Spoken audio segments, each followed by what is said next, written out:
എൻ്റെ കുരുമുളക് കുറ്റിക്കുരുമുളക് വിളവെടുപ്പാണ്.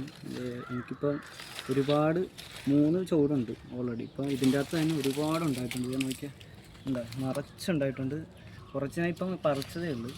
എല്ലാം വിളഞ്ഞിട്ടുണ്ട്. ഒരു കുരുമുളക് ഉണ്ടെങ്കിൽ നിങ്ങൾക്ക് വീട്ടിൽ ഒരുപാട് കുരുമുളക് ഉണ്ടാവും. ഒരെണ്ണം മതി ഒരു വീട്ടിലേക്ക്, അല്ലെങ്കിൽ ഒരു 2 എണ്ണം വെച്ചാൽ തന്നെ ഒരുപാടുണ്ടാവും. ഇതെല്ലാം വിളഞ്ഞിരിക്കുക. ഇതെല്ലാം ഇപ്പം നമുക്ക് അത്യാവശ്യം കുരുമുളക് ഈ ഒരു ചോട്ടിൽ നിന്ന് തന്നെ കിട്ടുന്നുണ്ട്. എല്ലാം ഇതൊന്ന് ഉണക്കിയെടുത്താൽ മതി. ഇതിലൊക്കെ ഉണ്ട്, ഇതൊക്കെ നിറച്ച് കുരുമുളക് ഉണ്ടാകുന്നുണ്ട്. 3 ചുവട് ആകെ ഉള്ളു. ഇതിലൊക്കെ ഉണ്ട്. അതിൻ്റെ ആ സൈഡിൽ ഒരെണ്ണം നിൽപ്പുണ്ട്. നിറച്ച് കുരുമുളക്, എല്ലാത്തിലും നിറച്ച് കുരുമുളക്. ഇത് നോക്കി, ഇത്ര ഞാൻ പറിച്ചു ഓൾറെഡി. ഇതൊക്കെ ഉണ്ട്, ഇതൊക്കെ വിളഞ്ഞതാണ്.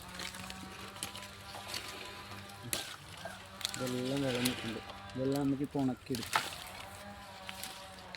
ഒരു വീട്ടിലെല്ലാവരും അത്യാവശ്യമായിട്ട് വെക്കേണ്ടതാണ് ഒരു കുരുമുളക് ചെടിയെങ്കിലും മേടിച്ച് ഒരു ഗ്രോ ബാഗിൽ, അല്ലെങ്കിൽ നിലത്ത സ്ഥലമുള്ളവർക്ക് നിലത്തും അല്ലാത്തവർക്ക് ഗ്രോ ബാഗ് വെക്കാം. ഇപ്പം ഞാനീ ഒരു ചെടിച്ചട്ടിയിലാണ് ഇത് വെച്ചിരിക്കുന്നത്. നിറച്ചുണ്ടാവും.